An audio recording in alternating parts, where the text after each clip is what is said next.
Hello बच्चों, आप सभी का मेरे YouTube channel Paramhans coaching centre में स्वागत है। आज का हमारा टॉपिक है संख्या पद्धति। इस वीडियो में हम संख्या पद्धति के बारे में जानेंगे और प्रश्नावली 1A के सारे डाउट्स को क्लियर करेंगे।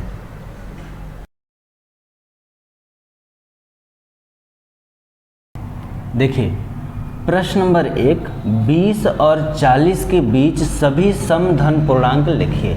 देखिए, हमको करना क्या है, 20 और 40 के बीच का सभी जितना भी समधन पूर्णांक है उसको लिखना है। उससे पहले हम ये जानेंगे कि पूर्णांक क्या होता है, धन पूर्णांक क्या होता है और समधन पूर्णांक क्या होता है। तो सबसे पहले हम जान लेते हैं पूर्णांक क्या होता है। देखिए, ये एक संख्या रेखा है जो आप पहले पढ़ चुके होंगे। संख्या रेखा के बीच में 0 लिखा होता है। उसके दाईं तरफ हमारा धनात्मक संख्या जैसे 1, 2, 3, 4 अनगिनत चाहे जितना लिख सकते हैं, और संख्या रेखा के बाईं तरफ -1, -2, -3, -4 इनफाइनाइट चाहे जितना लिखा जा सकता है। तो संख्या रेखा पर जो धनात्मक संख्या, ऋणात्मक संख्या और खुद 0 जो निरूपित किया जाता है इसे हम पूर्णांक कहते हैं। यानी कि धन संख्या, ऋण संख्या और शून्य तीनों को मिलाकर पूर्णांक बनता है। और अब हम जानते हैं कि धन पूर्णांक क्या होता है। तो देखिए, जो 0 के दाईं तरफ जो संख्या लिखी जाती है जैसे 1, 2, 3, 4, 5 इनफाइनाइट तक, इसे हम धन पूर्णांक कहते हैं। जो 0 के बाईं तरफ लिखी जाती है इसको हम ऋण पूर्णांक कहते हैं। तो इन्होंने क्या बोला है, इन्होंने बोला है कि 20 और 40 के बीच के सभी समधन पूर्णांक लिखिए। मतलब धन मतलब 1, 2, 3, 4, 5 इस टाइप का लिखना है। और अब हम जानेंगे कि समधन पूर्णांक क्या होता है। देखिए, धन पूर्णांक तो हमको पता है, 1 से लेके अनगिनत जितनी भी संख्या है वो हमारी धन पूर्णांक है। लेकिन समधन पूर्णांक क्या होता है, तो सम संख्या जान लेते हैं। सम संख्या वो होता है जिसके इकाई के स्थान पे 0, 2, 4, 6 और 8 लिखा होता है। ठीक है, इन्होंने बोला क्वेश्चन 20 और 40 के बीच, मतलब ना तो 20 लिखना है ना 40 लिखना है, इन दोनों के बीच में जो भी समधन पूर्णांक होगा उसको लिखना है। जैसे 21 अगर लिखते हैं तो यहाँ पे तो 0 है, और 21 के इकाई के अंक पे 0 नहीं आ रहा है, ना तो 2, न 4, न 8, न 0, न 2, न 4, न 6, न 8। अतः ये हमारा सम संख्या नहीं है, इसलिए 22, उसके बाद 24, फिर 26, फिर 28, 30, 32, 34, 36, 38। ठीक है, 40 नहीं लिख सकते। अतः 20 और 40 के बीच के सभी धन पूर्णांक ये रहे, 22, 24, 26, 28, 30, 32, 34, 36 और 38। ये हो गया हमारा पहला क्वेश्चन सॉल्व। दूसरा क्वेश्चन देखते हैं, 1 से 10 तक अभाज्य धन पूर्णांक लिखिए। देखिए, धन पूर्णांक अभी आपने पढ़ा, संख्या रेखा के जो दाईं तरफ होता है उसको हम धन पूर्णांक कहते हैं। लेकिन इसमें प्रश्न है कि अभाज्य धन पूर्णांक ज्ञात कीजिए। तो अभाज्य संख्या वो होती है जिसके केवल 2 गुणनखंड होते हैं, या फिर वह संख्या जो केवल 2 संख्याओं से कटे उसे अभाज्य संख्या कहते हैं। और वो 2 संख्याएं कौन सी होनी चाहिए, एक होना चाहिए 1 और एक होना चाहिए स्वयं वही संख्या। जैसे देखिए, क्वेश्चन बोला है 1 से 10 तक अभाज्य धन पूर्णांक लिखना है। तो सबसे छोटी संख्या तो 1 होती है, लेकिन ये अभाज्य नहीं है, क्योंकि ये जो 1 है इसका केवल 1 गुणनखंड है, इसलिए ना तो ये भाज्य है और न ही अभाज्य है। तो सबसे छोटा अभाज्य संख्या है 2, फिर 3, 5, 7, उसके बाद जो भी है 8, 9, 10 ये हमारे भाज्य हो जाएंगे। अतः यहाँ तक हमारा 2, 3, 5, 7, 1 से 10 तक अभाज्य धन पूर्णांक है। अगला प्रश्न देखते हैं, 2a + 1 का क्रमानुयायी पूर्णांक बताइए। देखिए, क्रमानुयायी क्या होता है, क्रमानुयायी मीन्स होता है क्रम से आगे बढ़ना। जैसे गिनती पढ़ते हैं ना, 1 आता है, 1 के बाद 2 आता है, 2 के बाद 3, 4 इनफाइनाइट ऐसे ही चलता रहता है। तो क्या होता है, क्रम से आ रहा है। जैसे 1 के बाद 2 आ रहा है तो इसमें कितने का बढ़ रहा है, 1 बढ़ रहा है। 2 के बाद 3 आ रहा है तो इसमें कितना बढ़ा, 1 बढ़ा। 3 के बाद 4 आ रहा है तो कितना बढ़ा, 1 बढ़ा।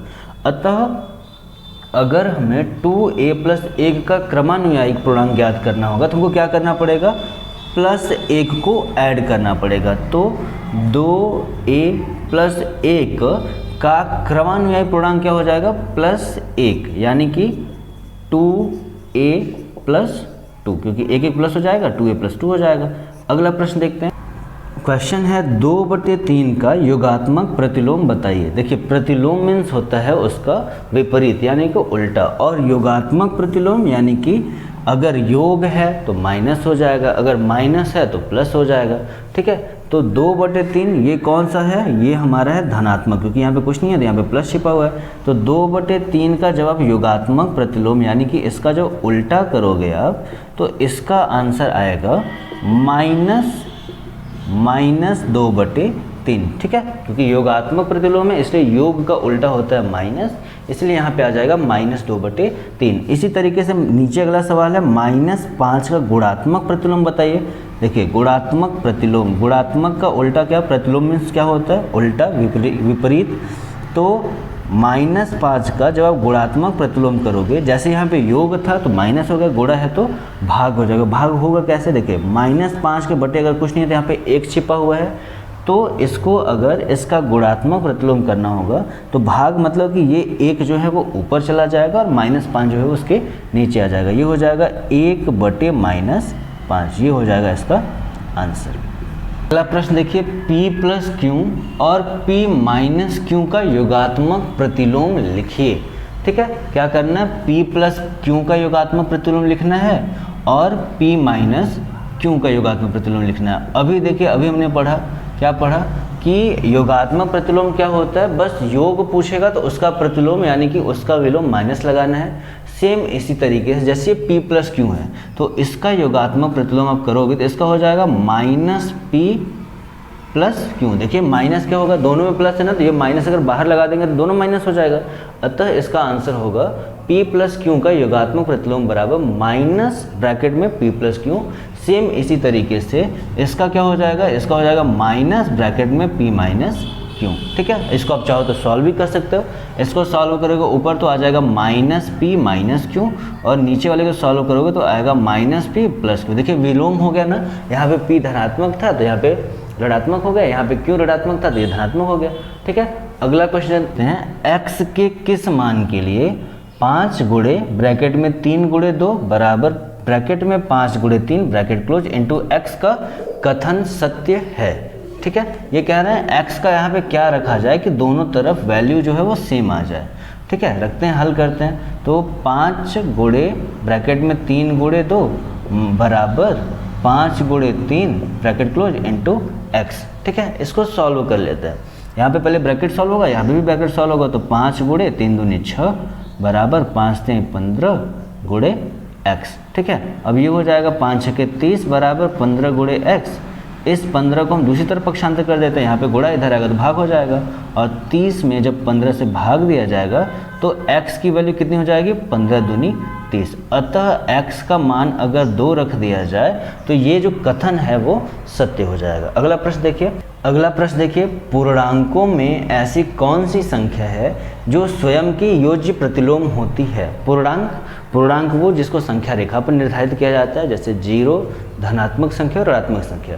ये कह रहे हैं ऐसा कौन सा है जिसका प्रतिलोम स्वयं वही चीज़ आएगा।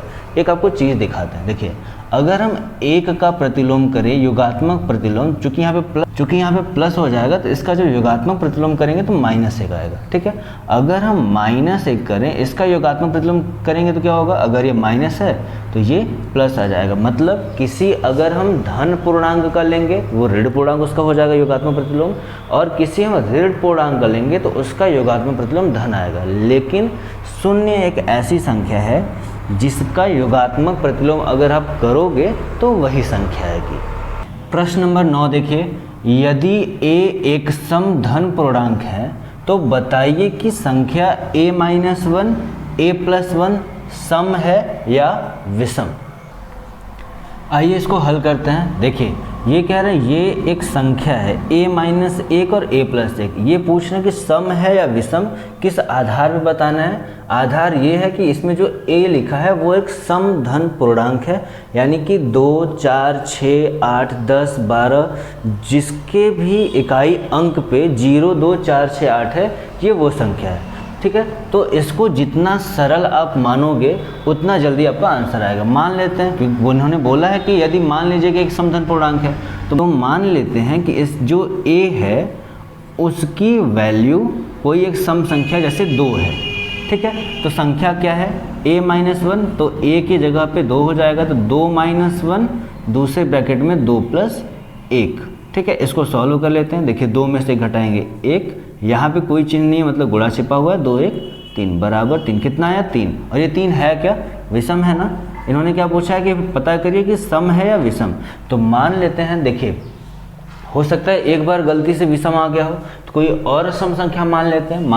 a की वैल्यू 4 रख के देख लेते हैं। यहाँ पे 4 माइनस 1 दूसरे ब्रैकेट में 4 प्लस 1, घटाएंगे 3 और गुणा इधर जोड़ेंगे तो 5 आएगा, और गुणा करने पे आ जाएगा 15, और ये फिर विषम आ गया। अतः a की वैल्यू यदि सम धन पूर्णांक होगी तो संख्या जो a माइनस 1 और a प्लस 1 है वो सदैव विषम होगी, ठीक है। अगला क्वेश्चन देखते हैं। संख्या रेखा पर 5 और 7 का योग निकालिए। देखिए संख्या रेखा, ये हम संख्या रेखा बना लेते हैं, ठीक है। अब क्या करना है, यहाँ पे बीच में 0, तो माइनस इसमें दिया नहीं है तो हम क्या कर रहे हैं, हम यहाँ पे 0 मान ले रहे हैं, ठीक है। और उसके बाद यहाँ पे चूंकि -1 -2 छिपा हुआ है, इधर है लेकिन नहीं दिखेगा, केवल हमको प्लस का लिखना है।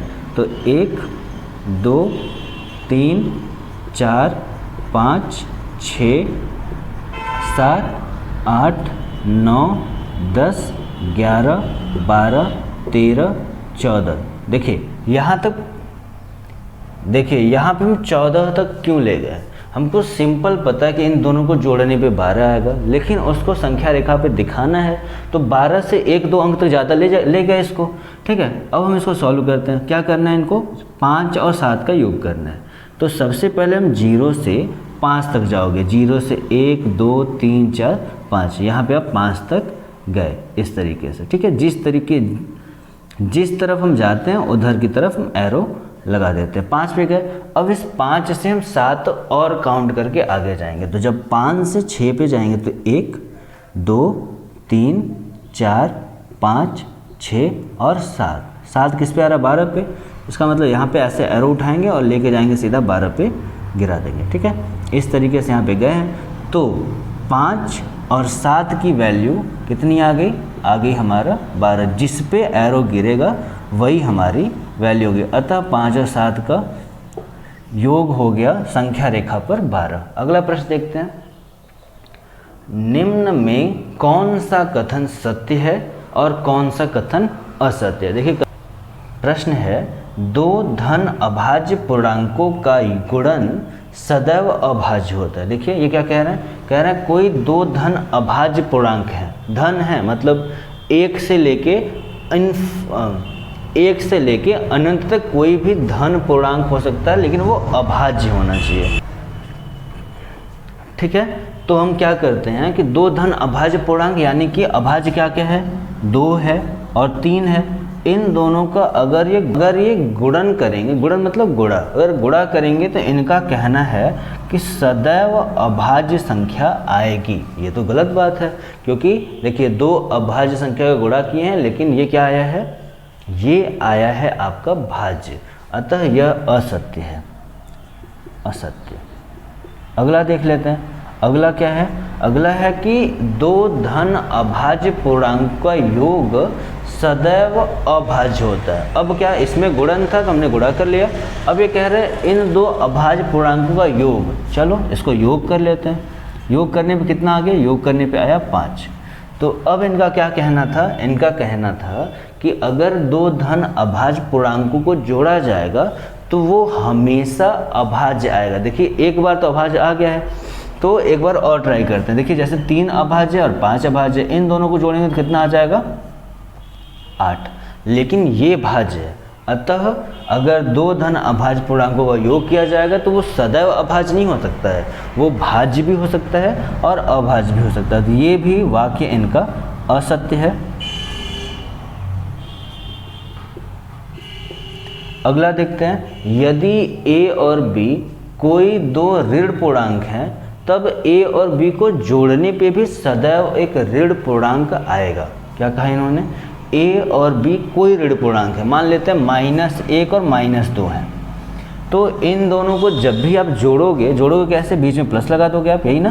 तो जब भी आप जोड़ोगे तो इनका जो आंसर आएगा वो ऋण पूर्णांक में ही आएगा, और आएगा भी कैसे, देखिए -1 लिखा हमने, यहाँ पे प्लस माइनस -2, इनको जोड़ने का क्या नियम है कि अगर चिन्ह हमारा समान हो तो जो चिन्ह होता है वो चिन्ह लगा के संख्या जोड़ दिया जाता है। देखिए सदैव ये ऋण पूर्णांक ही आएगा, अतः ये आपका कथन सत्य है। क्वेश्चन नंबर 12 देखिए, यदि a एक धन पूर्णांक है तो दिखाइए कि संख्या a+1, a+2 और a+3 संख्या 24 से पूर्णतया विभाजित होगी।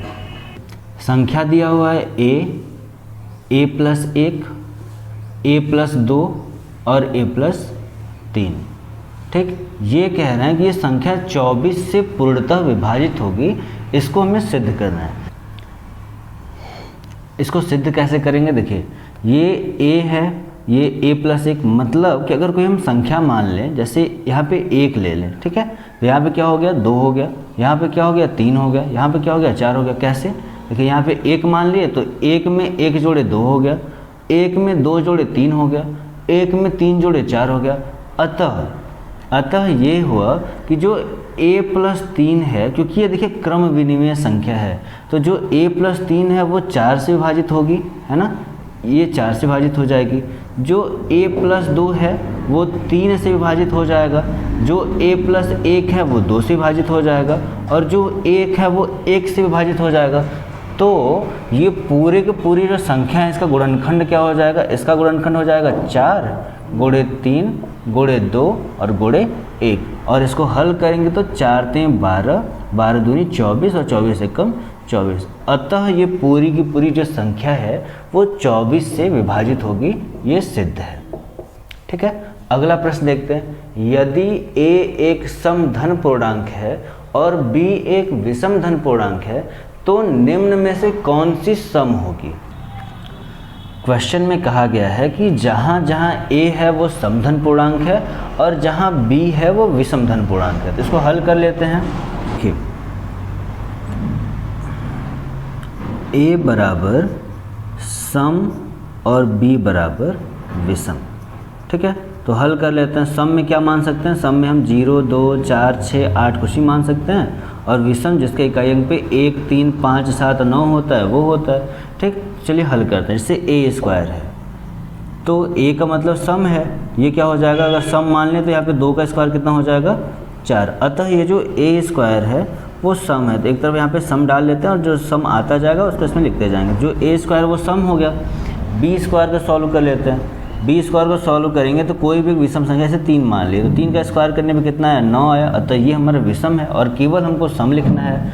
अगला देखते हैं a गुणे b, a गुणे b, a की वैल्यू 2 और b की वैल्यू 3, 3 दूनी 6, ठीक है। देखिए a गुणे b जो है वो सम आ गया, इसको मैं इसमें लिख दिए। आगे देखते हैं a ब्रैकेट में a+1, इसको हल कर लेते हैं। a की वैल्यू 2 मान लिए, ब्रैकेट में 2 + 1, इसको हल करेंगे तो 2 गुणे 3 बराबर 6। देखिए ये सम आ गया ना, इसका मतलब कि जो a ब्रैकेट में a+1 है वो भी सम है। आगे देख लेते हैं b ब्रैकेट में b+1, इसको हल कर लेते हैं। b की वैल्यू कोई विषम संख्या 3 मान लिए तो 3 + 1 3, यहाँ पे कोई चिन्ह नहीं गुणा है, 3 में 1 जोड़ा जाएगा 4 और 4 3 12। ये देखिए फिर सम आ गया, इसका मतलब ये भी सम है। अतः a² a गुणे b, a ब्रैकेट में a+1, b ब्रैकेट में b+1, ये चारों हमारे सम संख्या हैं, सम धन पूर्णांक है। अगला प्रश्न देखते हैं। अगला प्रश्न है, संख्या रेखा पर -5, -2, 0, 1, 2 और 5 को दर्शाना है। तो ये हमारा एक संख्या रेखा है, ठीक है, जिसके मध्य में 0 होता है, तो ये 0 तो दर्शाया गया। अब क्या होता है 1 2 3, 3 की जगह खाली रहेगा क्योंकि 3 नहीं दर्शाना है, 4 नहीं दर्शाना है, 5 दर्शाना है, 5 लिख दिए, ठीक। अब ये देखिए ये 0 दर्शा दिया और धन पूर्णांक दर्शा दिया। अब माइनस की तरफ आते हैं, यहाँ पे -1 होता है, फिर -2, फिर -3, -4 और -5। देखिए ये संख्या रेखा और इस पर -5, -2, 0, 1, 2 और 5 दर्शाती है, ठीक है। ये हो गया हमारा चैप्टर सॉल्व। आशा करते हैं कि इस वीडियो से आपके सारे डाउट्स क्लियर हो गए होंगे।